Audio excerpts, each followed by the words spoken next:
আজকে আমরা ফেসবুকে প্রফেশনাল ভাবে কিভাবে কাজ করব। তো আমরা যে ফেসবুক পেজ খুলি বা ফেসবুক আইডি খুলি, সেখানে কিন্তু প্রফেশনাল ড্যাশবোর্ডটি অ্যাড করা আগের থেকেই থাকে না।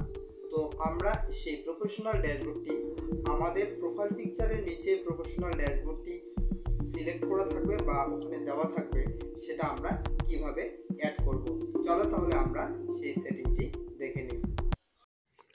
তো প্রথমেই আমরা ফেসবুকে অপশনটিতে ক্লিক করব। তো এখানে আসার পরেই আমরা এখানে যে প্রোফাইল পিকচার দেখতে পাবো, সেই প্রোফাইল পিকচারে আমরা কিন্তু ক্লিক করব। ক্লিক করার পরেই আমাদের পরবর্তী পেজে নিয়ে আসলো।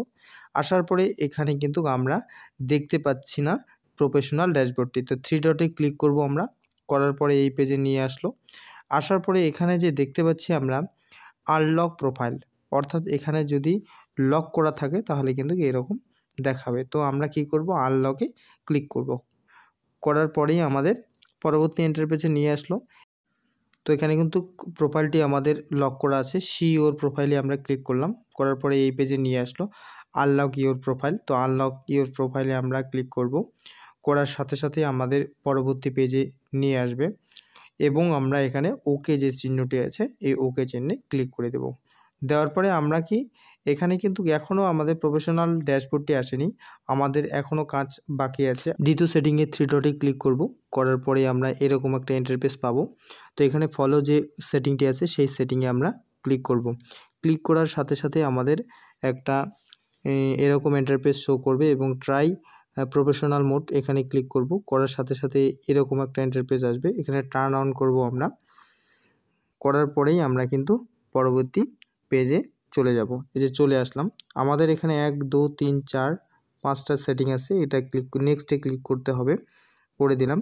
তো দ্বিতীয়টা কমপ্লিট, তারপরে নেক্সটে ক্লিক করলাম। করার পরে আমরা তৃতীয়টাতে চলে আসব। এখানে কি আছে, পাবলিক সাজেস্ট আছে, ফ্রেন্ডস আছে এবং কাস্টমার্স আছে।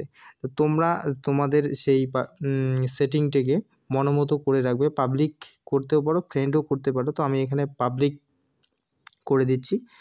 করে দেওয়ার পরে নেক্সট করে দিলাম। দেওয়ার পরে এখানে আমাদের কনফার্ম করতে বলছে। তো সেই সেটিংটি আমরা কনফার্ম করে দেব। তো তোমরাও কনফার্ম এখানে বাটনটি যে দেখতে পাচ্ছ, এখানে ক্লিক করে দিবে। এখানে সমস্ত তথ্য পড়ে নেবে একবার। তো আমি করে দিলাম। এরপরে আমাদের কি দেখাচ্ছে যে আমাদের এখানে কোন কোন ক্রাইটেরিয়া আছে আমাদের এই পেজটিতে। স্টার্স আছে, বোনাস আছে, সাবস্ক্রাইবস আছে, ইনস্ট্রিমিট অ্যাডস আছে। তো তোমরা এগুলো সব দেখে নেওয়ার পরে নেক্সট যে বটনটি আছে ক্লিক করে দিবে এবং তারপরে কি দেখাচ্ছে এখানে আমাদের অনেক কিছু অপশন আছে। তো সেই ক্রাইটেরিয়াগুলি তোমরা দেখবে এবং নেক্সট করবে। করার পরে আমাদের এরকম একটা ইন্টারফেসে নিয়ে আসবে। এখানে আমরা কিন্তু আমাদের পেজের ফটো চলে আসবে, দেখতে পাবো। তো এখানে আমরা আর কিছু করব না, স্ক্রিপ্ট করব। তো তোমরা স্ক্রিপ্ট করে দিবে। দেওয়ার পরে গো টু প্রফেশনাল ড্যাশবোর্ড, ওখানে ক্লিক করে দিলাম। দেওয়ার পরে লেভেলে চলে আসবে। তো আমরা এই সমস্ত এত কিছু আমরা করব না, আমরা ব্যাগে চলে আসব। তো তোমরাও ব্যাগে চলে আসবে। একদম আমাদের যে প্রোফাইল পিকচার আছে সেখানে আমরা চলে আসলাম ব্যাক করে। তো এখানে করে আমরা একটু টেনে নেব, অর্থাৎ আমরা রিফ্রেশ করে নেব আমাদের পেজটা। এই যে আমরা এখন সেই ড্যাশবোর্ডটি আমরা কিন্তু এখানে দেখতে পাচ্ছি। তো তোমাদের একদম সামনেই আমি দেখিয়ে দিলাম এরকম সিস্টেম। তো সেই সিস্টেম অনুযায়ী তোমরা করবে। ভিডিওটি যদি ভালো লেগে থাকে সাবস্ক্রাইব করবে আমাদের এই চ্যানেলটিকে এবং লাইক এবং কমেন্ট করবে।